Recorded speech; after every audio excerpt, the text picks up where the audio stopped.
Première étape, il va falloir introduire chez votre malade en hémorragie digestive le système de largage. Vous voyez que le cou est en hyperextension et il va falloir diriger à la partie postérieure du pharynx vers la bouche œsophagienne cette sonde.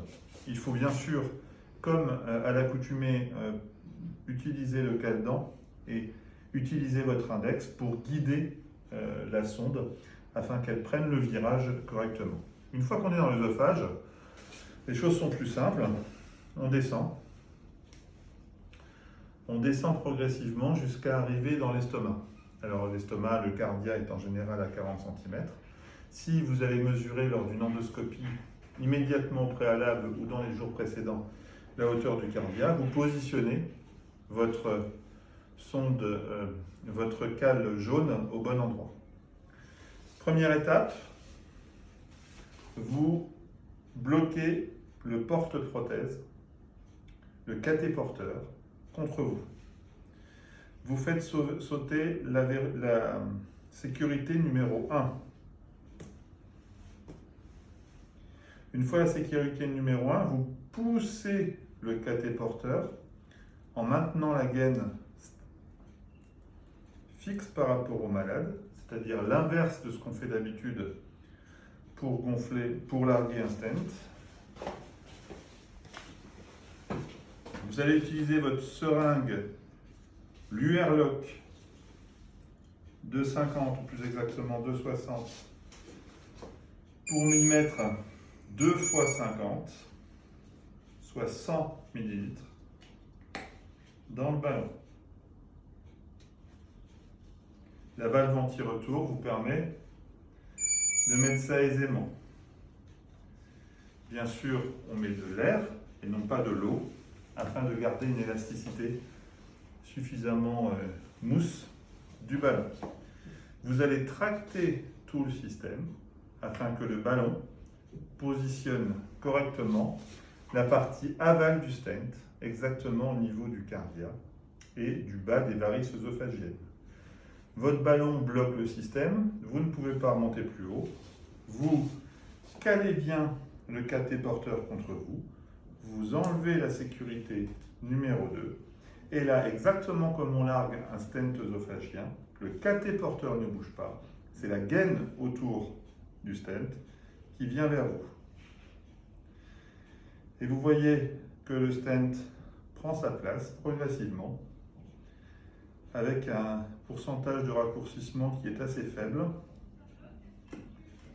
Et là, vous sentez la fin du largage avec un ressaut.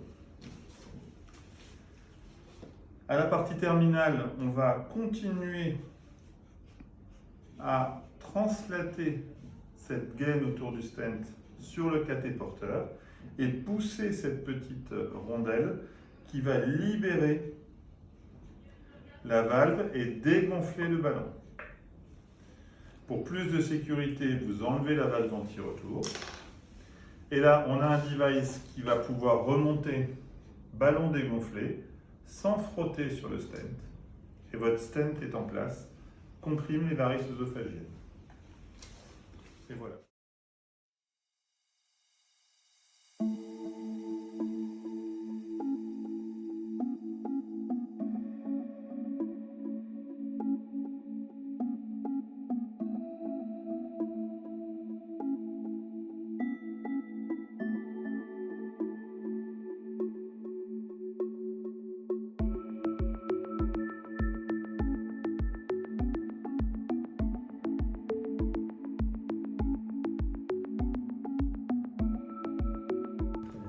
Je défais le bloqueur bleu que je vais mettre contre le rouge. Du coup, je peux translater tout le hook qui sort à son extrémité distale. Le hook va permettre d'accrocher. Là, on va retirer le crochet qui va rentrer dans la gaine. Il est rentré dans la gaine? Oui, oui. Et je vais bloquer ce crochet rentré dans la gaine grâce au titi bleu. Une fois que c'est accroché, on retire l'endoscope.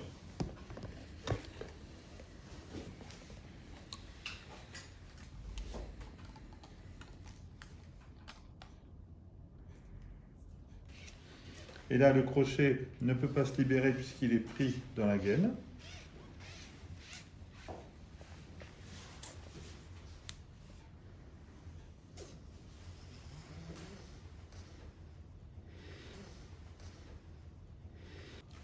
Première étape, en tractant le stent, on va d'abord coniser le stent. Vous voyez?